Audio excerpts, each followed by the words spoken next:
విచారణకు హాజరైన BRS working president మాజీ మంత్రి కేటీఆర్ అరెస్టుకు రంగం సిద్దమైతున్నట్లుగా తెలుస్తోంది.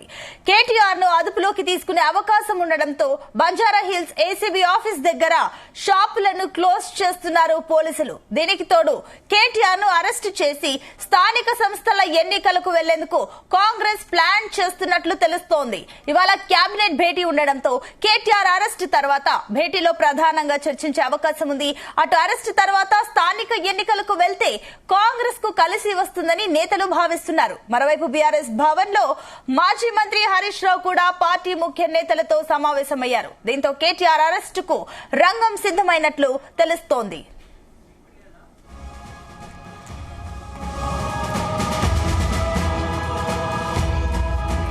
రైట్, ఇదే అంశానికి సంబంధించి మరిన్ని డీటెయిల్స్ మా చీఫ్ న్యూస్ కోఆర్డినేటర్ రాధాకృష్ణ అందిస్తారు. రాధాకృష్ణ. Good afternoon Sunitha.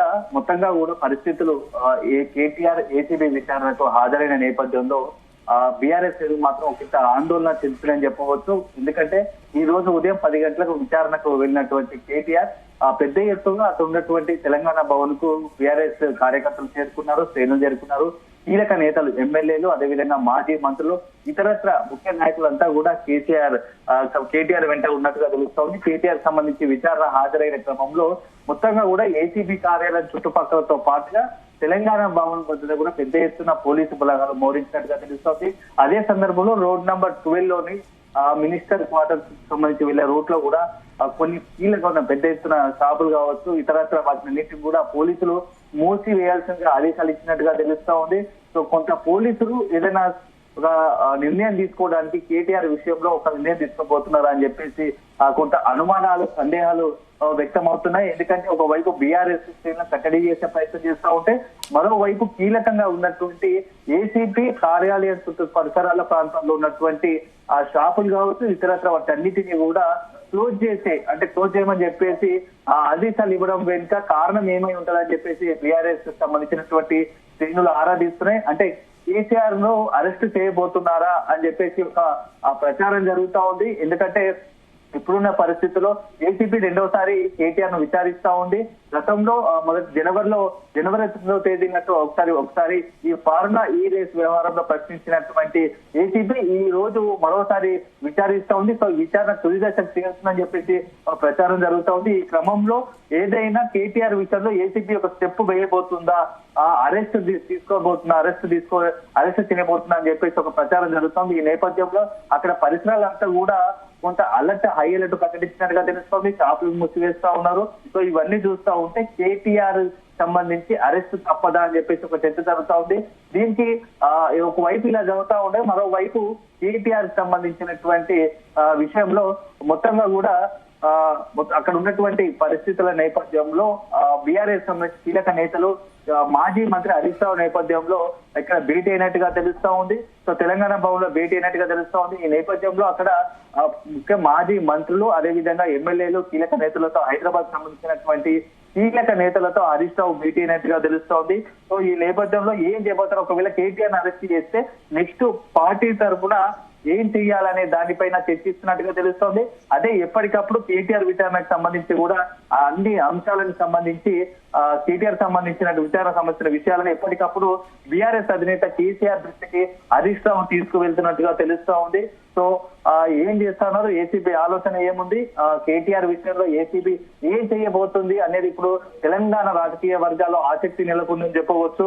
ఎప్పుడు ఏసీబీ ఎలాంటి నిర్ణయం తీసుకుంటుందనే దానిపైన ఇటు బీఆర్ఎస్ తో పాటు కాంగ్రెస్, ఇతర రాజకీయ పక్షాలు కూడా ఆరా తీసే ప్రయత్నం చేస్తా ఉంది. సో ఏసీబీకి సంబంధించి ఇప్పటికే ఒక రకంగా కొంత మనకు అక్కడ అందుతున్న సమాచారం లీకులను బట్టి చూస్తా ఉంటే కేటీఆర్ ను ఏసీబీ అదుపులోకి తీసుకోబోతున్నా, అరెస్ట్ చేయబోతుందని అని చెప్పేసి తెలుస్తా ఉంది. సో అదే జరిగితే తెలంగాణ రాజకీయాల్లో ఒక కొత్త టర్న్ తీసుకునే అవకాశం కనబడుతా ఉంది. మొత్తంగా మాత్రం కేటీఆర్ సంబంధించి ఇప్పుడు చాలా కీలకంగా మారుతూ ఉంది. ఒకవైపు ఏసీబీ ప్రశ్నల వర్షం కురిపిస్తా ఉంది. ఎప్పుడు అసలు ఈ ఫార్ములా కేసు వ్యవహారానికి సంబంధించి మొత్తంగా కూడా ఒప్పందాల విషయంలో ఏసీబీ ప్రశ్నిస్తున్నట్టుగా తెలుస్తా ఉంది. కీలకంగా భావిస్తున్నటువంటి 55 కోట్ల 80 మొత్తం 55 కోట్లకు సంబంధించిన వ్యవహారం చుట్టూ తిరుగుతున్నట్టు తెలుస్తా ఉంది. సో ఈ నిధుల మళ్లింపు ఎట్లా జరిగింది, విదేశీ కంపెనీలకు నిధుల మళ్లింపు ఎలా జరిగింది అనే దానిపైన ఇప్పుడు మొత్తంగా ఏసీబీ మొత్తంగా ప్రశ్నిస్తున్నట్టుగా తెలుస్తోంది. సో వీటికి మొత్తం కూడా కేబినెట్ ఆమోదం ఉందా, అదే సందర్భంలో ఆర్థిక శాఖ పర్మిషన్ ఇచ్చిందా, దీంతో పాటుగా మొత్తం అగ్రిమెంట్ చెల్లింపులన్నీ మీ ఆధ్వర్యంలోనే జరిగాయి, అంటే కేటీఆర్ ఆధ్వర్యంలో జరిగాయి అని చెప్పేసి కూడా ప్రశ్నిస్తూ తెలుస్తోంది. ఎఫ్ఈఓ కంపెనీ ప్రతినిధులు ఇచ్చిన స్టేట్మెంట్ ఆధారంగా ఇప్పుడు ఏసీబీ ప్రశ్నిస్తుండగా తెలుస్తోంది. ఒక ప్రశ్నల వర్షం 1 by 1 కేటీఆర్ కు ఏసీబీ ప్రశ్నల వర్షం కురిపిస్తున్నట్టుగా తెలుస్తోంది. సో కేటీఆర్ తో పాటు ఒక అడ్వకేట్ రామచంద్రరావు, అతని ఇద్దరు పిఎలు ఉన్నట్టుగా తెలుస్తోంది. వాళ్ళ ముగ్గురికి మాత్రమే అనుమతి ఇచ్చినట్టుగా తెలుస్తోంది. సో 55 కోట్లకు సంబంధించిన వ్యవహారం నడుస్తోంది. ఇది విదేశీ కంపెనీలకు ఎలా నిబంధనలకు విరుద్ధంగా మీరు ఎలా విదేశీ కంపెనీ కట్టబెట్టారు, ఈ ఆర్బీఐ అనుమతి ఎందుకు తీసుకోలేదు, కేబినెట్ అనుమతి తీసుకోకుండానే నిధులు మళ్లించారా, ఇవన్నీ ప్రశ్నలు వస్తాను. సో ఈ నేపథ్యంలో కేటీఆర్ బట్ ఎలా సమాధానం చెప్పబోతున్నాడు అనేది మాత్రం సర్వత్రా ఆసక్తికరంగా మారింది. కానీ ఇప్పుడున్న పరిస్థితుల్లో కేటీఆర్ కూడా పదే ఒక విషయం క్లారిటీగా చెప్పదలుచుకున్నాడు. ఇది కేవలం రాజకీయ కుట్రతో బీఆర్ఎస్ ను, అదే బీఆర్ఎస్ కీలక నేతలను వ్యక్తిగతంగా వాళ్ళ ఇమేజ్ ను డ్యామేజ్ చేసే విధంగా రాష్ట్ర ప్రభుత్వం కావచ్చు, కాంగ్రెస్ పార్టీ, రేవంత్ సర్కార్ ఇలాంటి కుట్రలు పడుతుందని రాధాకృష్ణ, మరోపక్క మనకు ఏదైతే నీలోఫర్ దగ్గర ఉద్రిక్తత పరిస్థితి ఉన్నట్లు మనకు సమాచారం అందుతుంది. అండ్ ఇంకొకటి ఏంటంటే కూడా అటు బీఆర్ఎస్ నేతలు కానివ్వండి, కార్యకర్తలను కానీ ఒక్కొక్కరిని పంపించే పరిస్థితి ఉంది. ఏంటి అది అక్కడ సిచ్యువేషన్ ఏంటి, ఏమై ఉండొచ్చు అనుకోవచ్చు? ఖచ్చితంగా అంటే ఇవన్నీ మొత్తంగా కూడా అక్కడ ఉన్నటువంటి నీలోఫర్ తో పాటు రోడ్ నెంబర్ 26 రోడ్ ఏసీబీ కార్యాలయం చుట్టూ ఉన్నటువంటి పరిసర ప్రాంతాల్లో పోలీసులు బలగాల మోహరింపు ఒక ఎత్తు అయితే అక్కడ ఉన్నటువంటి దుకాణ సముదాయాలన్నింటినీ కూడా పోలీసులు మూసివేపిస్తున్నారు. అంటే అక్కడ ఏదో జరగబోతుంది అనేది ఇప్పటికీ అందరికీ ఒక సందేహం, అనుమానం కలుగుతోంది. సో కేటీఆర్ లోపల ఏసీబీ ప్రశ్నల వర్షం కురిపిస్తా ఉంది, కేటీఆర్ ప్రశ్నిస్తా ఉంది ఏసీబీ. మరోవైపు పోలీసులు ముందు జాగ్రత్తగా అక్కడ ఉన్నటువంటి బీఆర్ఎస్ క్యాడర్ దగ్గర రాకుండా, అక్కడ ఏసీబీ పరిసరాల చుట్టూ రాకుండా అడ్డుకునే ప్రయత్నం చేస్తా ఉంది. తెలంగాణ భవన్ దగ్గర పెద్ద ఎత్తున పోలీసుల మోహరింపు, తెలంగాణ భవన్ లోపల మరోవైపు మాజీ మంత్రి హరీష్ రావు ఆధ్వర్యంలో కీలక నేతల భేటీ, ఇవన్నీ చూస్తూ పోతూ ఉంటే ఖచ్చితంగా కేటీఆర్ నుంచి ఏసీబీ ఒక నిర్ణయం తీసుకోబోతోంది. అది కేటీఆర్ ను అరెస్ట్ చేయబోతుందా అని చెప్పేసి బీఆర్ఎస్ కి సంబంధించినటువంటి బీఆర్ఎస్ శ్రేణులు కూడా ఒక రకంగా అనుమానాలు వ్యక్తం చేస్తా ఉన్నాయి. సో ఇప్పుడున్న పరిస్థితిలో కేటీఆర్ గత కొద్ది రోజులుగా కేటీఆర్ కి సంబంధించి అరెస్ట్ చేస్తారని చెప్పి ప్రచారం జరుగుతూ ఉంది. సో మొన్న గత జనవరి ప్రశ్నించనింది ఏసీబీ విచారించింది. ఆ సందర్భంగానే పెద్ద ఎత్తున హడావిడి ఏసీబీ కార్యాలయం పెద్ద ఎత్తున హడావిడి కొనసాగింది. అయితే ఆ తర్వాత కాసేపు గంటల తరబడి ప్రశ్నించిన తర్వాత కేటీఆర్ ను ఏసీబీ వదిలేసింది.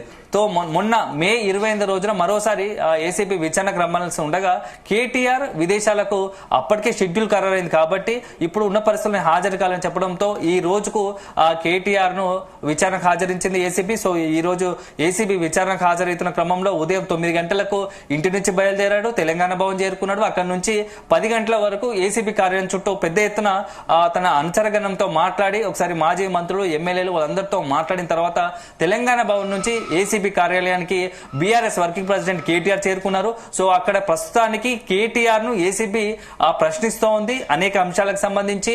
అదే విధంగా రాధాకృష్ణ, మనకు పరిస్థితి చూస్తుంటే ఈ రోజు బీఆర్ఎస్ కి బిగ్ డే గా కనిపిస్తుంది. అండ్ పూర్తిగా ఈ రోజు అరెస్ట్ జరుగుతుందా అన్న ఒక హై టెన్షన్ అయితే అటు బీఆర్ఎస్ నేతల్లో కనిపిస్తుంది. ఈ నేపథ్యంలో అక్కడ పూర్తిగా ఉద్రిక్త వాతావరణం కనిపిస్తుంది. కాబట్టి ఏం జరిగే ఛాన్సెస్ ఉన్నాయి? ఒకవేళ కేటీఆర్ అరెస్ట్ అయితే గనక బీఆర్ఎస్ కార్యకర్తలు దీన్ని ఎంతవరకు తీసుకెళ్లే ఛాన్సెస్ ఉన్నాయి? ఖచ్చితంగా సునీత, ఇప్పుడున్న పరిస్థితుల్లో కేటీఆర్ అరెస్ట్ తప్పదు అనే ఒక ప్రచారం జరుగుతోంది. దాని తగ్గట్టుగానే పరిణామాలు చూస్తున్నాం. తెలంగాణ భవన్ దగ్గర పెద్ద ఎత్తున పోలీసుల మోహరింపు, అక్కడే అదే సందర్భంలో ఏసీబీ కార్యాలయం దగ్గర కూడా ఉద్రిక పరిస్థితులు ఉన్నాయి. పోలీసులు పెద్ద ఎత్తున అక్కడ చేరుకుంటున్నారు. అక్కడ ఉన్నటువంటి దుకాణ సముదాయాలన్నింటినీ కూడా మూసివేసే ప్రయత్నం చేస్తున్నారు. ఇవన్నీ పరిణామాలు బట్టి చూస్తే బీఆర్ఎస్ శ్రేణుల్లో మాత్రం కాస్త కలవరం మొదలైందని చెప్పవచ్చు. బీఆర్ఎస్ వర్కింగ్ ప్రెసిడెంట్ గా ఉన్నటువంటి కేటీఆర్ విషయంలో ఏసీబీ ఒక పెద్ద నిర్ణయం తీసుకోబోతుంది, అరెస్ట్ చేయబోతుందా అని చెప్పేసి ఒకవైపు బీఆర్ఎస్ శ్రేణులు భావిస్తున్నాయి. దానికి తగ్గట్టుగానే పెద్ద ఎత్తున క్యాడర్ అక్కడ చేరుకునే అవకాశం కనబడతా ఉంది. సో ఈ రోజు ఉదయమే తెలంగాణ భవన్ కు బీఆర్ఎస్ శ్రేణులు పెద్ద ఎత్తున తరలి వచ్చారు. బీఆర్ఎస్ సంబంధించినటువంటి మాజీ మంత్రులు, ఎమ్మెల్యేలు, హైదరాబాద్ కి సంబంధించినటువంటి కీలక నేతలందరూ కూడా అక్కడికి చేరుకున్నారు తెలంగాణ భవన్ కు. సో ప్రస్తుతం కేటీఆర్ సంబంధించి ఏసీబీ ప్రశ్నిస్తోంది. ఒకవైపు లోపల ఏసీబీ కేటీఆర్ ప్రశ్నిస్తున్న తరంలో మరోవైపు ఒకవైపు ఏసీబీ కార్యం పరిసరాల్లో ఉద్రిక్త పరిస్థితులు, అదే సందర్భంలో తెలంగాణ భవన్ దగ్గర ఉద్రిక్త పరిస్థితులు ఉన్నాయి. సో ప్రస్తుత పరిణామాలు అంచనా వేస్తున్నటువంటి బీఆర్ఎస్ కీలక నేతలు కూడా కేటీఆర్ ను ఏసీబీ అరెస్ట్ చేయబోతుందని చెప్పేసి భావిస్తున్నారు. అదే జరిగితే పార్టీ పరంగా ఎలాంటి నిర్ణయాలు తీసుకోవాలి, పార్టీకి సంబంధించి కేటీఆర్ అరెస్ట్ జరిగితే ఏమైనా నిరసన కార్యక్రమాలు చేపట్టాలనే దానిపైన చర్చిస్తున్నట్టుగా తెలుస్తా ఉంది. మాజీ మంత్రి హరీష్ రావు ఆధ్వర్యంలో కీలక నేతలు బీఆర్ఎస్ సంబంధించిన కీలక నేతలు తెలంగాణ భవన్ లో భేటీ అయినట్టుగా తెలుస్తా ఉంది. సో ఎప్పటికప్పుడు ఆ ఏసీబీకి సంబంధించినటువంటి కేటీఆర్ విషయంలో ఎలాంటి అడుగులు వేయబోతుందని దానిపైన ఆరాధిస్తే ప్రయత్నం చేస్తూ ఉంది. మరోవైపు న్యాయవాదుల నుంచి కూడా కొంత సమాచారం సేకరించే ప్రయత్నం చేస్తూ ఉంది. న్యాయవాదుల నుంచి కూడా ఎలాంటి సలహాలు తీసుకునే ప్రయత్నం చేస్తున్నట్టుగా తెలుస్తోంది. ఇప్పటికే కేటీఆర్ సంబంధించి ఏసీబీకి సంబంధించినటువంటి విచారణ సందర్భంగా కేసీఆర్ కూడా, బీఆర్ఎస్ అధినేత కేసీఆర్ కూడా ప్రతి క్షణం ఆరా తీస్తున్నట్టుగా తెలుస్తోంది. మాజీ మంత్రి హరీష్ రావుతో పాటు బీఆర్ఎస్ నేతలకు కొన్ని సూచనలు సలహాలు ఇస్తున్నట్టుగా తెలుస్తోంది. ఒకవేళ కనుక కాంగ్రెస్ ప్రభుత్వం కానీ ఏసీబీ కానీ కేటీఆర్ అరెస్ట్ చేస్తే తర్వాత ఏం చేయాలి పార్టీ తరఫున అని చెప్పేసి ఇప్పటికీ ఒక అంచనాకు, ఒక నిర్ణయానికి వచ్చినట్టుగా తెలుస్తోంది. అయితే దీని వెనుక కూడా చాలా కీలక పరిణామాలు సంభవించే అవకాశం కనబడతా ఉంది. కేటీఆర్ అరెస్ట్ కనుక జరిగితే తెలంగాణ రాజకీయాల్లో ఒక సంచలనంగా మారుతుంది. ఎందుకంటే రాజకీయాలన్నీ కూడా గత కొద్ది రోజులుగా బీఆర్ఎస్ చుట్టే తిరుగుతున్నాయని చెప్పవచ్చు. కాళేశ్వరం సంబంధించి ఈ ఫార్ములా కేసు వ్యవహారం కావచ్చు, ఫోన్ ట్యాపింగ్ కావచ్చు, ఈ 3 వ్యవహారాల చుట్టే గత నెలల తరబడి బీఆర్ఎస్ సంబంధించినటువంటి కీలక నేతలు బీఆర్ఎస్ చుట్టే ఈ 3 అంశాలతో తిరుగుతూ ఉన్నాయి. సో ఈ 3 అంశాల చుట్టూ కాంగ్రెస్ ప్రభుత్వం కావచ్చు, రేవంత్ సర్కార్ కావచ్చు, ఈ 3 అంశాలను చాలా సీరియస్ గా తీసుకుంది. ఈ 3 వ్యవహారాల్లో అసలు నిజాలేందో నిగ్గు తేల్చాలనే ప్రయత్నం కాంగ్రెస్ ప్రభుత్వం చేస్తూ ఉంది.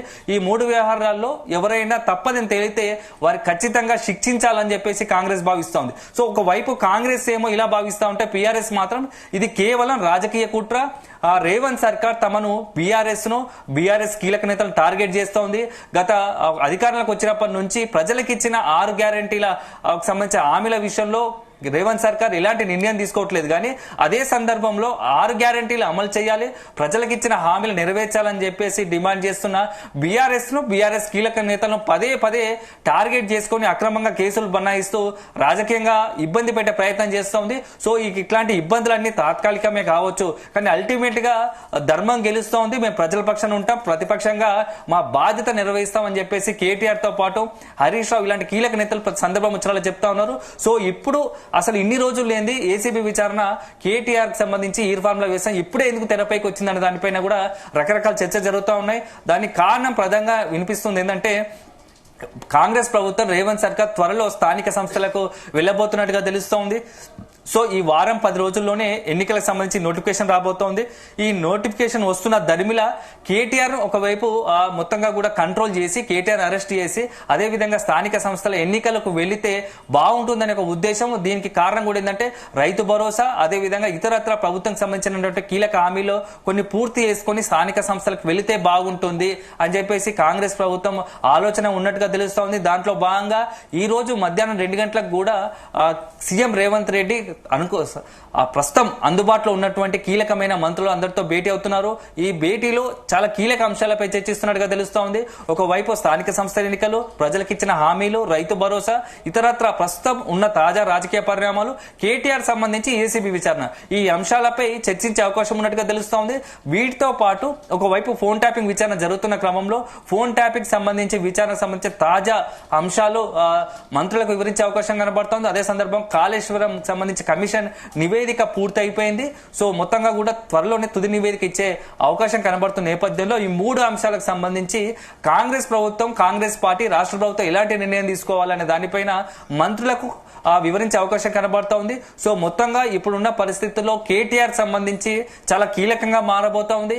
ఏసీబీ ఏం చేయబోతోంది? దాదాపుగా ఇప్పటికే సమయం ఏసీబీ అంటే 2 గంటలు కాబోస్తోంది. కేటీఆర్ ను ప్రశ్నిస్తా ఏసీబీ మరి ఎన్ని గంటల పాటు ప్రశ్నిస్తుంది? ఒకవేళ ఏసీబీ కేటీఆర్ ను ప్రశ్నించిన తర్వాత ఏం చేయబోతుంది? ఎప్పట్లాగే లాస్ట్ లో లాగా కేవలం విచారించిన తర్వాత వదిలేస్తుందా, లేకుంటే ఈసారి అదుపులోకి అరెస్ట్ చేసే అవకాశం ఉందా? ఎందుకంటే 55 కోట్ల వ్యవహారం, ఈ 55 కోట్లకు సంబంధించినటువంటి విదేశీ కంపెనీలకు పెట్టుబడులు నిధులు మళ్లించాయని ఒక ఆరోపణ ఉంది. సో దీనికి సంబంధించి ఈడీ కూడా ఇంత ముందుకే ఇప్పటికే నోటీసులు జారీ చేసిన పరిస్థితి ఉంది. అదే సందర్భంలో ఆర్బీఐ అనుమతి తీసుకున్నారా, దీనికి కేబినెట్ అనుమతి ఉందా, మొత్తంగా కూడా ఇది కేవలం కేటీఆర్ సంబంధించి చుట్టే తిరుగుతా ఉంది. కేటీఆర్ అదేవిధంగా అప్పుడు ఉన్నటువంటి ముఖ్య కార్యదర్శి హెచ్ఎండికి సంబంధించినటువంటి కార్యదర్శిగా ఉన్నటువంటి మొత్తంగా కూడా అరవింద్ రాధాకృష్ణ, మీరు అలాగే ఉండండి. ఏసీబీ కార్యాలయం వద్ద పరిస్థితి ఏంటో మన క్రైమ్ బ్యూరో చీఫ్ రవితేజ్ అడిగి తెలుసుకుందాం. ఎస్ రవితేజ్, అటు ఏదైతే విచారణకు వెళ్లే ముందు నన్ను అరెస్ట్ చేసే ఛాన్సెస్ ఉన్నాయి, నేను రెడీగా ఉన్నానని కమెంట్ చేసి వెళ్ళిన కేటీఆర్ ఇప్పుడు ప్రస్తుతం అయితే అరెస్టులు జరిగే ఛాన్సెస్ ఉన్నాయంటూ కూడా ప్రచారాలు జరుగుతున్నాయి. ఏంటి అక్కడ సిచ్యువేషన్? ఆ అవకాశాలు ఏమైనా కనిపిస్తున్నాయా? అరెస్ట్ అయ్యే సూచనలు ఉన్నాయా? ఉదయం కేటీఆర్ హాజరైన తర్వాత గందరగోళ పరిస్థితి నెలకొంది. బీఆర్ఎస్ భవన్ లో ఉన్నటువంటి కార్యకర్తలు, నాయకులు, మాజీ ఎమ్మెల్యేలు, ఎంపీలు, కొంత బీఆర్ఎస్ నాయకులంతా కూడా ఏసీబీ కార్యాలయం లోపలికి దూసుకొచ్చేటువంటి ప్రయత్నం చేశారు. కానీ పోలీసులు కట్టడి చేసి ఇక్కడ ఎవరికి అనుమతి లేదు, కేవలం విచారణ ఎదుర్కోవాల్సినటువంటి ఒక వ్యక్తి మాత్రమే లోపలికి రావాలి, ఒక వాహనానికి మాత్రమే అనుమతి ఉంది అంటూ కూడా మిగతా వారందరినీ అనుమతించకపోవడంతో వారందరూ కూడా తిరిగి నడుచుకుంటూ బీఆర్ఎస్ భవన్ వెళ్తారేమో అనుకున్నారు. కానీ ఒక్కసారిగా నీలోఫర్ కేఫ్ దగ్గర గ్యాదర్ అవ్వడము, నీలోఫర్ కేఫ్ దగ్గర కొంతసేపు హంగామా క్రియేట్ చేయడము, రాష్ట్ర ప్రభుత్వానికి వ్యతిరేకంగా నినాదాలు చేయడము, కొంతమంది రోడ్డు మీదకి వచ్చేటువంటి ప్రయత్నాలు చేశారు. కానీ అప్పటికే పోలీస్ బలగాలు వాళ్ళందరినీ కూడా అడ్డుకొని ఇక్కడి నుంచి వెళ్లిపోవాలన్నట్టుగా కూడా అక్కడ ఏదైతే నీలోఫర్ కేఫ్ ని పూర్తి స్థాయిలో మూసివేసి అక్కడి నుంచి కూడా తిరిగి వాళ్ళందరినీ పంపించి వేసినటువంటి పరిస్థితి. మహిళలు ఒక్కసారిగా ప్రభుత్వం పైన తీవ్ర విమర్శలు చేశారు, ధ్వజమెత్తారు. క్వశ్చన్ చేయడానికి ఉన్నటువంటి ఏకైక గొంతుక కేటీఆర్. ప్రభుత్వం 6 గ్యారంటీల విషయంలో కానీ, ఇంకా ప్రజలకు ఇస్తానన్నటువంటి గ్యారంటీస్ విషయంలో కానీ, పథకాల విషయంలో కానీ ఆ పథకాలు అమలు చేయడంలో విఫలమైంది. దాని విషయంలో కేటీఆర్ పదే పదే క్వశ్చన్ చేస్తూ ఉన్నాడు. ప్రజలందరూ కూడా అర్థమయ్యే విధంగా వ్యవహరిస్తూ ఉన్నాడు. కాబట్టి కేటీఆర్ని ఎట్టి పరిస్థితుల్లో బయట ఉండకుండా అరెస్ట్ చేయాలన్న ఒక ఆలోచనతోటే ఈరోజు మళ్లీ కావాలని ఏసీబీ అధికారులు విచారణ పేరుతో పిలిపించి వేధింపులకు కొనసాగించేటువంటి ప్రయత్నాలు చేస్తూ ఉన్నారన్నట్టుగా కూడా తనే స్వయంగా మీడియా సమావేశంలో చెప్పారు. ఇప్పుడు మహిళలు కూడా ఆందోళన వ్యక్తం చేయడానికి వచ్చినటువంటి వారు కూడా కొద్దిసేపు హంగామా క్రియేట్ చేయడంతో వారందరినీ కూడా అక్కడి నుంచి తిరిగి టీఆర్ఎస్ భవన్ కి పంపించి ఎవరు కూడా నిరసనలు, ర్యాలీలు, ధర్నాలు, రోడ్డుపై ట్రాఫిక్ అంతరాయం ఏర్పాటు చేయకుండా, ల్యాండ్ ఆర్డర్ ప్రాబ్లం క్రియేట్ చేయకూడదు అంటూ కూడా పోలీసులు వారందరినీ కూడా అక్కడి నుంచి తిరిగి తరలించినటువంటి పరిస్థితి. బంజారాహిల్స్ రోడ్ నెంబర్ 12లో ఏసీబీ కార్యాలయానికి వచ్చేటువంటి రూట్ నుంచి బీఆర్ఎస్ భవన్ వైపు వెళ్లేటువంటి ఎక్కడైతే పబ్లిక్ గ్యాదరింగ్ అవుతా ఉన్నారో అక్కడ ఆ దుకాణాలన్నీ కూడా పోలీసు అధికారులు మూయించి వేశారు. ఎందుకంటే టీ పేరుతో కొంతమంది, స్నాక్స్ పేరుతో కొంతమంది రెస్టారెంట్ పేరుతో అక్కడికి చేరుకొని లార్జ్ గ్యాదరింగ్ అయ్యి అక్కడ రాష్ట్ర ప్రభుత్వానికి వ్యతిరేకంగా ఈ విచారణ దర్యాప్తుని కొంత ఒత్తిడి పెంచే విధంగా వ్యవహరిస్తూ ఉన్నారు. కాబట్టి అలాంటి విషయాలకు ఆస్కారం లేకుండా పోలీసులు ముందస్తుగానే ఆ ప్రాంతాన్ని అంతా కూడా సఫిషియెంట్ బందోబస్తు ఏర్పాటు చేసి ఆ ఆందోళన చేస్తున్నటువంటి వారందరినీ కూడా అప్పటికి పంపించడం జరిగింది. ఇప్పటికే బీఆర్ఎస్ కేబినెట్, బీఆర్ఎస్ నాయకులంతా కూడా ఒక సమావేశం అయ్యారు. మాజీ మంత్రి హరీష్ రావు నేతృత్వంలో ఈ సమావేశం జరగబోతున్నట్టుగా సమాచారం అందుతుంది. ఒకవేళ కేటీఆర్ని అరెస్ట్ చేస్తే రాష్ట్రంలో పార్టీని ఎలా ముందుకు తీసుకెళ్లాలి, ఏ రకంగా కాంగ్రెస్ ప్రభుత్వాల తప్పిదాలని ముందు పెట్టాలి, ఎలా కేటీఆర్ అరెస్ట్ తర్వాత పార్టీని ముందుకు తీసుకెళ్లాలనే ఒక సమావేశాన్ని కూడా అంతర్గతంగా కొనసాగిస్తున్నట్టుగా సమాచారం అందుతుంది. కేటీఆర్ని అరెస్ట్ చేసేటువంటి అవకాశాలు కనబడతా ఉన్నాయి. అరెస్టుకు సంబంధించి సర్వం సిద్ధమైంది. ఏసీబీ డీజీతో పాటు మిగతా ఐపీఎస్ అధికారులు ఒక స్టేట్మెంట్ రికార్డ్ చేసుకునేటువంటి ఏసీబీ అధికారి కూడా కేటీఆర్ పక్కనే కూర్చొని అతను చెప్తున్నటువంటి ప్రతిదీ కూడా స్టేట్మెంట్ రూపంలో రికార్డ్ చేసుకొని ప్రతిదీ కూడా ఆన్లైన్ సిస్టమ్ ద్వారా కూడా ఇన్ఫర్మేషన్ గ్యాదర్ చేస్తూ ఉన్నారు. గతంలో హాజరైనప్పుడు కేటీఆర్ ఇచ్చేటువంటి సమాధానాలు, ఇప్పుడు ఈరోజు విచారణ సందర్భంగా కేటీఆర్ ఇస్తున్నటువంటి సమాధానాలు రెండు కూడా పోల్చి చూసి నిజంగానే కేటీఆర్ వాస్తవాలు చెప్తా ఉన్నాడా, ఈ దాంట్లో డైవర్ట్ చేసి తమకు తెలీదు, తప్పు లేదు, నా పాత్ర లేదు, నా అభిప్రాయం ఇదే, ఎన్నిసార్లు అడిగినా ఇదే క్వశ్చన్ కి సమాధానం ఇస్తా ఉన్నాడు అన్నట్టుగా కూడా ఏసీబీ అధికారులు గత విచారణ సందర్భంగా కేటీఆర్ చెప్పినటువంటి అంశాలు, ఇప్పుడు తాను ప్రస్తావిస్తున్నటువంటి అంశాలు, ప్రత్యేకంగా కొన్ని అంశాలు కేటీఆర్ ని క్వశ్చన్ చేస్తా ఉన్నారు. ఇప్పటికీ 16-18 అంశాలపైన కేటీఆర్ ని క్వశ్చన్ చేశారు. వాటి వివరాలకు వెళ్తే చాలా క్లియర్ గా ఆ విషయాలన్నీ కూడా కేటీఆర్ ని క్వశ్చన్ చేస్తున్నట్టుగా తెలుస్తుంది. ఈ ఫార్ములా ఈ రేసింగ్ కేసులో కేటాయించినటువంటి డబ్బులు ఎవరు ఆర్గనైజ్ చేశారు అంటూ కూడా కేటీఆర్ ని వచ్చినటువంటి వెంటనే ఏసీబీ అధికారులు అడిగినటువంటి ఫస్ట్ క్వశ్చన్, ఫార్ములా ఈ రేసు వ్యవహారంలో అమర్చినటువంటి డబ్బులు ఎవరు ఆర్గనైజ్ చేశారు అంటూ కూడా కేటీఆర్ ని ఫస్ట్ క్వశ్చన్ అడిగాడు. రెండోది, కేబినెట్ ఆమోదించకుండా మీరు ఈ డబ్బులని ఎందుకు ట్రాన్స్ఫర్ చేశారు అంటూ కూడా ఈ రెండో క్వశ్చన్ని కేటీఆర్ని అడిగినట్టుగా తెలుస్తోంది. మూడోది, హెచ్ఎండిఏ ఈ డబ్బులు కేటాయించిందా? హెచ్ఎండిఏనే ఈ డబ్బులు ఆర్గనైజ్ చేసిందా? హెచ్ఎండిఏ ద్వారా ఎవరు ఈ డబ్బులను ఆర్గనైజ్ చేశారు? ఈ వివరాలు తమకు తెలియజేయండి అంటూ కూడా మూడో క్వశ్చన్ కేటీఆర్ని అడిగినట్టుగా తెలుస్తోంది. ఈ డబ్బుల కేటాయింపులో మీ పాత్ర ఏంటి? మీరు ఏ డిసిజన్ తీసుకున్నారు? మీకు తెలిసే ఈ డబ్బులు హెచ్ఎండిఏ అకౌంట్ నుంచి తిరిగి ఈ ఫారెన్ కంపెనీకి డబ్బులు వెళ్ళాయా అంటూ కూడా నాలుగో క్వశ్చన్ ఏసీబీ అధికారులు కేటీఆర్ని అడిగి ఆ వివరాలు సేకరించారు. తర్వాత బిఎల్ఎన్ రెడ్డి, అరవింద్ కుమార్ ఈ ఇద్దరి పాత్ర ఏంటి? ఈ హెచ్ఎండిఏ డబ్బుల బదలాయించే దాంట్లో ఈ వివరాలు కూడా తెలియజేయండి. ఈ డబ్బులు ట్రాన్స్ఫర్ దాంట్లో వీరిద్దరు పాత్ర ఏంటి? వారికి మీరు ఏమైనా ఆదేశాలు ఇచ్చారు అంటూ కూడా కేటీఆర్ ఈ క్వశ్చన్ అడిగారు. తర్వాత 44 కోట్ల రూపాయలు ట్రాన్స్ఫర్ చేయడంలో మీరు రూల్స్ అండ్ రెగ్యులేషన్స్ ఎందుకు పాటించలేదు? ఈ డబ్బులు ప్రజాధనం, ప్రభుత్వ ధనం, ఇది తప్పనిసరిగా ఒక ప్రాజెక్టు నిమిత్తం మీరు డబ్బులు చెల్లించాల్సి ఉంటుందంటే అది రాష్ట్ర కేబినెట్ ఆమోదం ఉండాలి.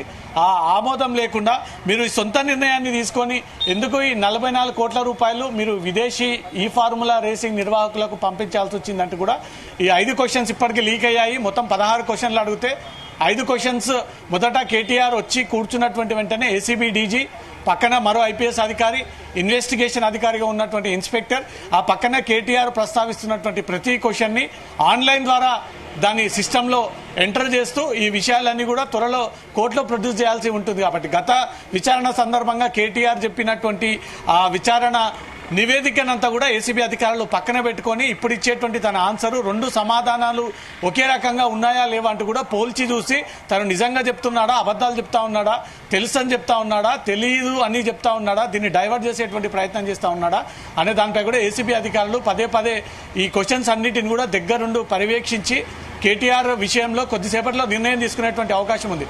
1-1.5 విషయంలో కేటీఆర్ విషయంలో ఏసీబీ అధికారులు ఒక కీలకమైనటువంటి విషయాన్ని వెల్లడించబోతా ఉన్నారు. అది అఫీషియల్గా అరెస్ట్ చేయబోతా ఉన్నారా లేదా మూడోసారి నోటీసులు అందజేసి మరొకసారి అపియర్ అవ్వాల్సి ఉంటుంది అంటూ కూడా ఈ విషయాన్ని తెలియజేయబోతా ఉన్నారు అనే దానిపై కూడా మరో గంట సేపట్లో క్లారిటీ వచ్చేటువంటి ఛాన్స్ ఉంది. సునీల్, అయితే రవితేజ, ఇప్పుడు ఒక పరంగా ఇప్పుడు ఏసీబీ విచారణ న్యాయపరంగా దృష్టికోణంలో చూస్తే గనక కేటీఆర్ అరెస్ట్ అయ్యే స్థాయిలో ఉందా, లేదంటే ఇది ముందుగానే స్క్రిప్టెడ్ అరెస్ట్ గా ముందు వెళ్లే ఛాన్స్ ఉన్నాయి అనుకోవచ్చా? సో ఇప్పుడు కాంగ్రెస్ ప్రభుత్వం ఏర్పడిన తర్వాత ఏ కేసులో పోలీసులు రిమాండ్ చేసినా జరిగినటువంటి పరిణామాలకు వీళ్ళు పెట్టినటువంటి సెక్షన్లకు ఎక్కడ కూడా మ్యాచ్ అవ్వకపోవడము, తప్పుడు కేసులు పెట్టడము, తప్పుడు సెక్షన్లు పెట్టడము, అక్కడ జరిగిన అంశం ఒక రకంగా ఉంటే వీళ్ళు నమోదు చేసినటువంటి కేసులు ఒక రకంగా ఉన్నాయి. కాబట్టి కాంగ్రెస్ ప్రభుత్వం వచ్చిన తర్వాత పోలీస్ శాఖ నమోదు చేస్తున్నటువంటి కేసు విషయంలో ప్రతిదీ కూడా జడ్జి దాని రిమాండ్ని రిజెక్ట్ చేసుకుంటూ వస్తూ ఉంది.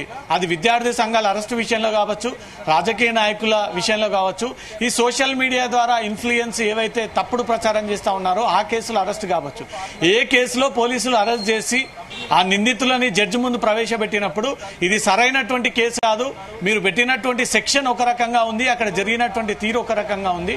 ఎన్నిసార్లు ఇలా తప్పుడు కేసులు పెడతారు సిటిజన్ల పైన, సోషల్ ఇన్ఫ్లుయెన్సర్స్ పైన, రాజకీయ నాయకుల పైన, వ్యాపారవేత్తల పైన అంటూ కూడా పదే పోలీసులకు మొట్టికాయలు వేసినటువంటి సందర్భాలు కూడా ఈ కాలంలో ఎక్కువగా ఈ ఎగ్జాంపుల్స్ అన్ని కూడా బయటకు వస్తూ ఉన్నాయి. ఇప్పుడు పోలీస్ శాఖ పెట్టినటువంటి కేసులు ఒక్కటి కూడా రిమాండ్ 100% నమోదు అవ్వట్లేదు, 14 రోజులు రిమాండ్ విధించట్లేదు, అన్నీ కూడా రిజెక్ట్ అవుతా ఉన్నాయి. దానికి బేస్లెస్ కేసులు పెట్టడము, బేస్లెస్ అలిగేషన్స్ ని పెట్టడము, జరిగినటువంటి తీరు ఒక రకంగా ఉంటే ఈ తీరు జరిగింది అంటూ కూడా కేసులు పెట్టి పోలీసులు పలానా కేసులలో కూడా నవ్వుల పాలయ్యి రిమాండ్ రిజెక్ట్ అయ్యి ఉన్నత అధికారుల వేధింపులు తట్టుకోలేక, ఒత్తిడి తట్టుకోలేక తప్పుడు కేసులు పెట్టి రిమాండ్ చేసినటువంటి కేసులు ఈ కాలంలోనే ఎక్కువగా నమోదవుతా ఉన్నాయి. ఇప్పుడు కేటీఆర్ విషయంలో కూడా ఈ ఫార్ములా కేసు అనేది అకౌంట్ టు అకౌంట్ జరిగింది, వైట్ మనీ ద్వారానే చెల్లింపులు జరిగాయి.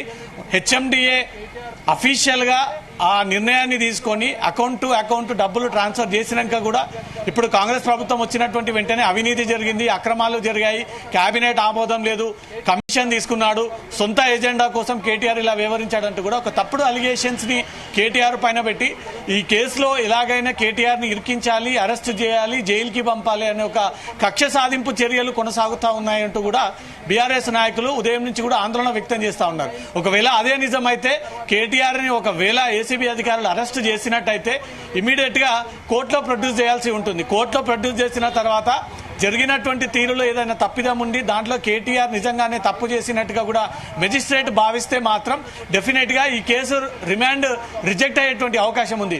లేదా కేటీఆర్ నిజంగానే తప్పు చేశాడు, అవినీతికి పాల్పడ్డాడు అన్నట్టుగా మాత్రం జడ్జి ఆ విషయాన్ని పరిగణలోకి తీసుకుంటే డెఫినెట్ గా 14 రోజులు రిమాండ్ విధించేటువంటి అవకాశం ఉంది. మరి కాసేపట్లో కేటీఆర్ విషయంలో ఏసీబీ ఒక కీలకమైనటువంటి నిర్ణయాన్ని తీసుకొని అది అఫీషియల్ గా ప్రకటించేటువంటి ఛాన్స్ ఉంది. Right Raviteja, thank you.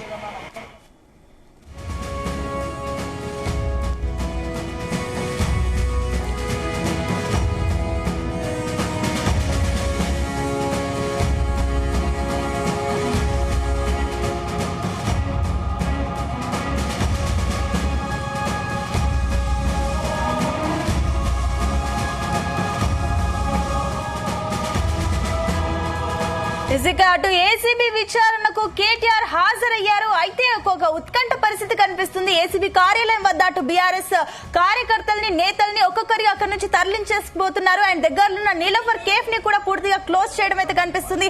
అక్కడ ఏదైతే బీఆర్ఎస్ కార్యకర్తల నేతలు ఎక్కువగా గుమిగూడారు, ఏదైతే బయటికి పంపించేస్తున్నారు కాబట్టి సో అక్కడ పోలీసులు అక్కడికి కూడా చేరుకొని ఆ కేఫ్ ని కూడా పూర్తిగా క్లోజ్ చేశారు.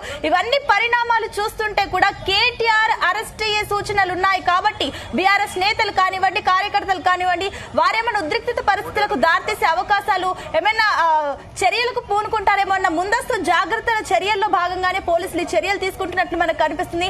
మనం స్క్రీన్ పైన చూస్తున్నాం. ఈ రకంగా పోలీసులు ముందస్తు చర్యలు తీసుకుంటున్నారు. మరోపక్క అటు తెలంగాణ భవన్ వద్ద అయితే ఉద్రిక్తత పరిస్థితులు ఉన్నాయి. భారీగా అటు బీఆర్ఎస్ నేతలు అయితే గుమిగూడారు. ఇక్కడ నుంచి పంపించిన వాళ్ళందరూ కూడా అటు తెలంగాణ భవన్ కి చేరుకున్నారు.